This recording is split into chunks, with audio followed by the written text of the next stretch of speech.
국내 이슈가 뉴스를 바꿉니다. 세상을 깨우는 황보선의 출발 새 아침.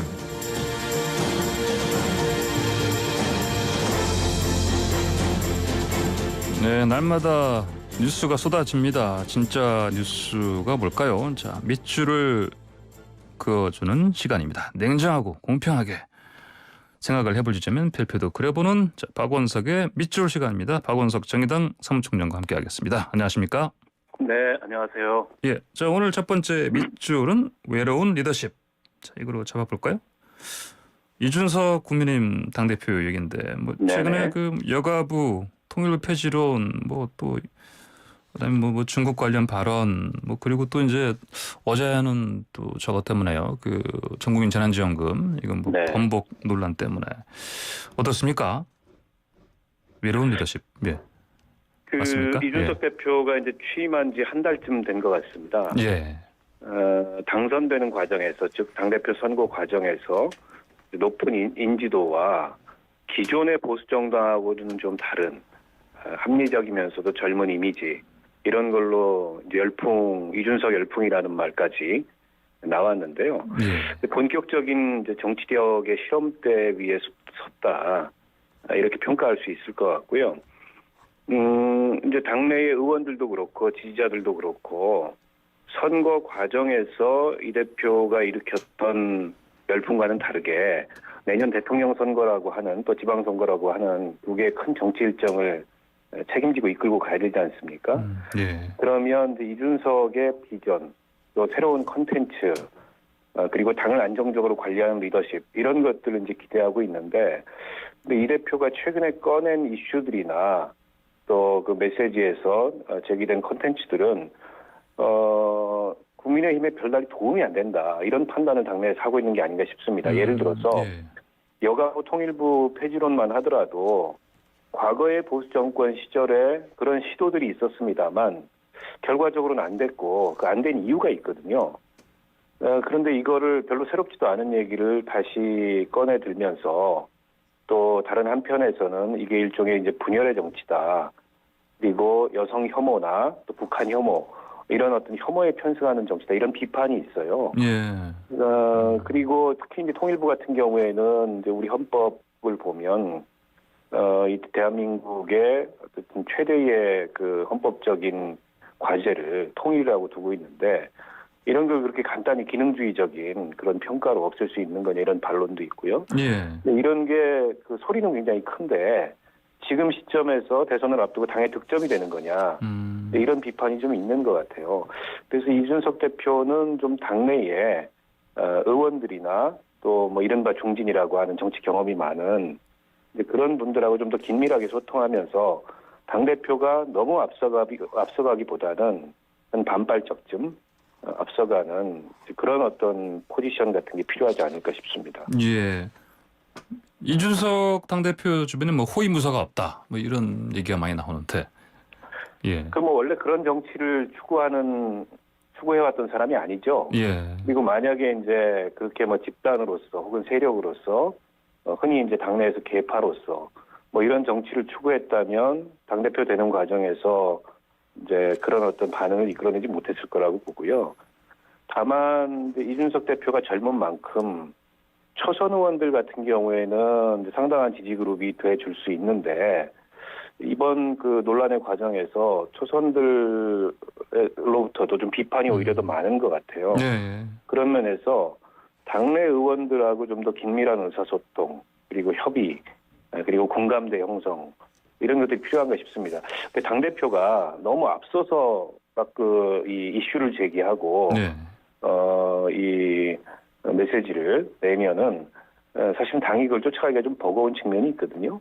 특히나 이제 이준석 대표 같은 경우에는 언론 인터뷰나 이런 걸 굉장히 많이 나가는데 또 언론이 선호하는 이 메신저기도 하고요. 예.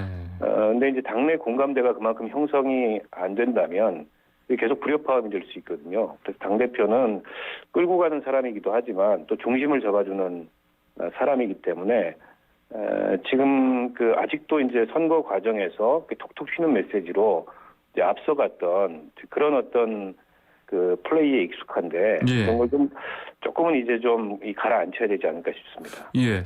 좀 게다가 또 그저께 저녁에 송영길 당대표하고 이제 저녁 식사하고서 그 정문 네. 국민 재난지원금이 합의했다고 했다가 뭐 100분 만에 이거 뭐 번복됐다 그러면서 뭐 100분짜리 리더십 뭐 또는 뭐 다른 리더십 이런 비꼬는 얘기도 나오는데 이게 결과적으로는 합의를 번복하고 말을 바꾼 셈이 됐죠. 예.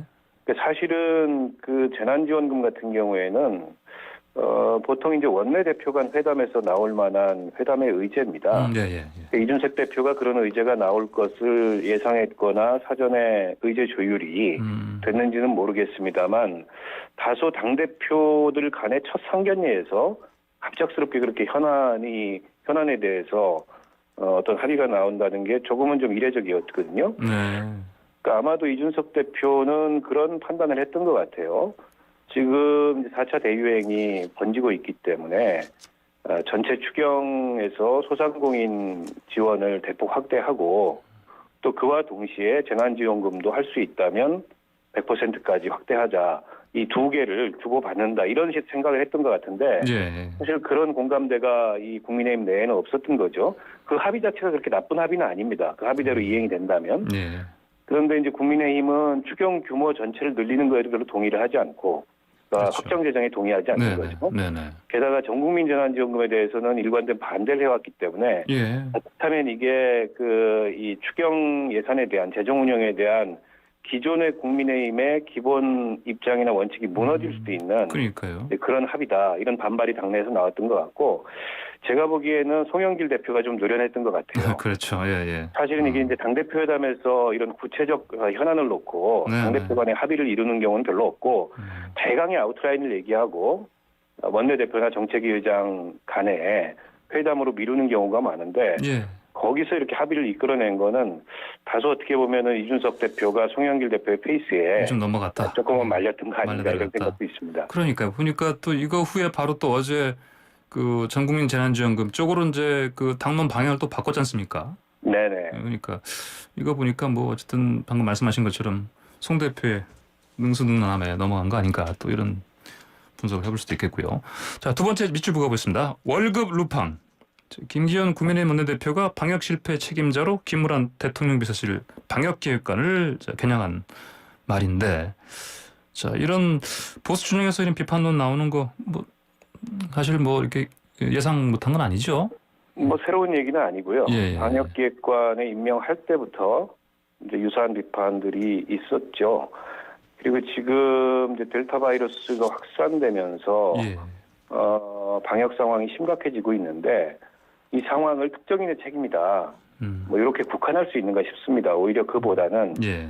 방역 당국 전반에 좀 점검이 좀 필요하고요. 다만 한 가지 지적하고 싶은 건 이미 델타 변이가 뭐 유럽이라든지 이런 데서 확산을 하면서 우리도 확산 조짐이 있었던 시점에 방역 단계를 좀 완화하겠다 이런 메시지가 계속해서 나갔어요. 네. 또 백신 접종, 1차 접종 맞은 사람은 야외에서 마스크를 벗도록 하겠다. 그리고 지금 이제 집합금지나 집합 제한도 완화하겠다. 오히려 그렇게 아직 좀 그 방역 상황이 그렇게 안심할 만한 상황이 아닌데 조금은 좀 섣불리 방역 단계를 완화하겠다는 메시지가 나간 것이 어떻게 보면 국민들의 어떤 긴장감, 경계심 이런 것들을 좀 완화시키고 그로 인해서 지금 뭐 어제 같은 경우에는 최대 확진자가 나왔지 않습니까? 예. 그런 측면에서 조금 이제 전체 방역 당국 전체가 좀 긴장할 필요가 있을 것 같고요. 또 청와대에서도 물론 지금 이제 이 통제 방역이 좀 오래되면서 국민들 피로도도 굉장히 높아지고 또 자영업이나 소상공인이나 또 취약계층의 그런 피해도 커지고 있지만 그건 다른 방식의 지원을 확대함으로써 해소해야 될 문제지 지금까지 우리가 아예 이런 그 통제 방역을 안 해왔다면 모르겠는데 국민들도 그 통제 방역에 협력하면서 어느 정도 이게 좀 익숙해져 있는 상황이거든요. 예.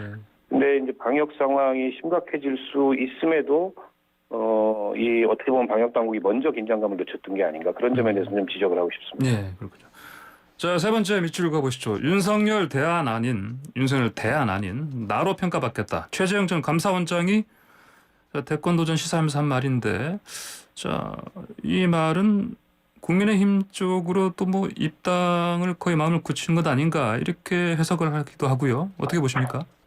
뭐 그런 점도 일정하게는 좀 포함하고 있다고 보고요. 예. 그러나 어쨌든 최재형 감사원장은 후발주자지 않습니까? 예. 그리고 아직 인지도 면에서나 또 지지율 면에서나 윤석열 총장하고 직접 비교하기에는 뭐 이제 출발선에 서 있는 그런 주자이기 때문에 예. 이게 자꾸 윤석열 전 검찰총장과 비교되면서 윤석열 전 검찰총장의 대체제가 될 수 있을 거냐 말 거냐. 네, 플랜 B요. 예. 이런 방식의 논의가 그다지 그렇게 달갑지는 않을 거예요. 예. 또 그분도 평생 이제 법관으로 또 살아오면서 그리고 이 정부의 감사원장을 지내면서 자신이 느끼고 있는 어떤 정치에 대한 자신이 생각하고 있는 정치 철학이 있을 거고 예. 또 자신만의 비전이 있을 텐데 그런 게 알려지기보다 윤석열의 대체제 이렇게 평가받는 거는 후발주자로서 그렇게 달가운 얘기는 아니거든요. 예. 그렇기 때문에 나 스스로의 고유한 정치적인 철학과 비전 이런 걸로 평가받고 싶다라는 예. 얘기라고 봅니다. 그러면 이제 그런 생각 때문에 아무래도 윤석열 전 총장은 이제 뭐 단일화 이 얘기 관련해서 뭐 이렇게 부정적인 반응을 안 보이던데, 근데 최재형 전 감사원은 그렇지 않은 것 같습니다 보니까 이 관련해서. 그렇죠. 예. 후발주자 입장에서 네. 더군다나 이제 인지도나 지지율이 현저히 떨어지는 후보 입장에서 예. 단일화는 굉장히 부담스러운 얘기죠. 예. 그거는 굉장히 공격적인 얘기가 될 수 있기 때문에 최재형 전 감사원장은 뭐 그런 얘기 나오는 걸 한사코 피할 거고요. 예. 반대로 윤석열 전 총장은 어쨌든 아직은 당 밖에 있는 이 최재형 전 감사원장과 본인과 선 단일화를 한다면 국민의힘과의 추후에 어떤 뭐 단일화가 됐든 입당 협상이 됐든 예. 큰 힘이 될 수 있기 때문에 그런 가능성을 염두에 두는 건데 쉽지는 않을 거라고 봅니다. 예. 그 최재형 전 감사원장이 윤 전 총장보다 먼저 입당하는 거 아니겠습니까? 보니까 왜냐하면 또 김영우 전 의원이 지금 대변인 역할 맡은 걸 봐서도 그렇고 어떻게 예상하십니까? 그럴 가능성이 좀 높아 보입니다. 예. 특히 김영우 전 의원이 캠프 전반을 담당하는 뭐 상황실장 겸 대변인 역할을 하고 계신데 예. 이게 이제 정치권에 안 계시다가 정치를 처음 시작하는 분들, 특히 이제 대권 정치를 처음 시작하는 분들은 공통된 경향이 정치인을 좀 기피하는 경향이 있어요. 예. 그러니까 이른바 이제 여의도 정치, 거기에는 많은 사리사욕이 있고 또 곤모술수가 있다 이런 선입견을 가지고. 근데 사실은 정당 정치를 통하지 않고서 대선이라는 그런 큰 정치를 감당할 수가 없거든요. 그런 면에서 최재형 감사원장이 김영우 전 의원을 굉장히 합리적인 보수로 평가받는 분인데 예. 이렇게 이제 캠프에 영입한 거는 사실은 굉장히 전략적으로 전 잘한 일이라고 보고요.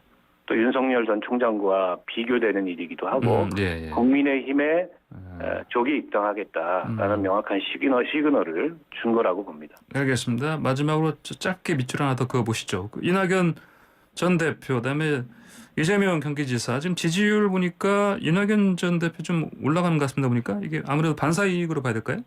뭐 추세상 그렇고요. 예. 특히 이제 1차 경선을 거치면서 후보들을 한 자리에 모아서 비전과 메시지를 비교해 볼 수 있는 이제 그런 기회가 국민들한테 생긴 거죠. 특히 민주당 지지자들한테.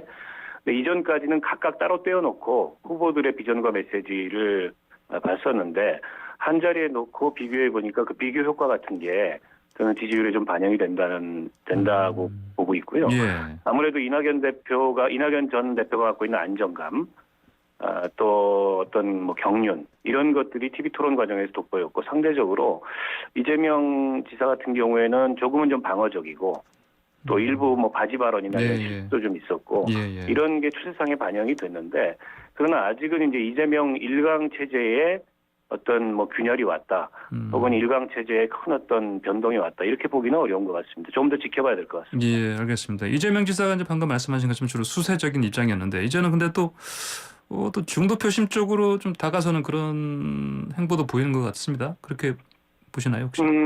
아무래도 이제 본선까지를 고려하는 후보지 않습니까? 예. 그러면 이제 본인의 확장성, 또 이재명 지사가 내세우고 있는 본인의 강점이 확장성인데. 예. 그거를 좀 부각시키려면 당내 경선을 의식한 당의 이제 핵심 지지자들 취향의 그런 발언이나 메시지보다는 현 정부의 일정한 차별화를 통해서 차기 권력 혹은 차기 정부의 이미지를 강화할 필요도 있는 거거든요.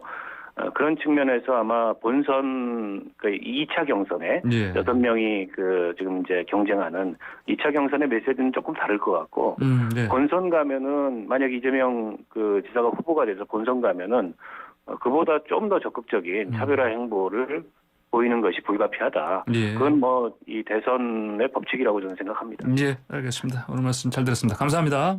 고맙습니다. 네, 지금까지 박원석 정의당 사무총장이었습니다.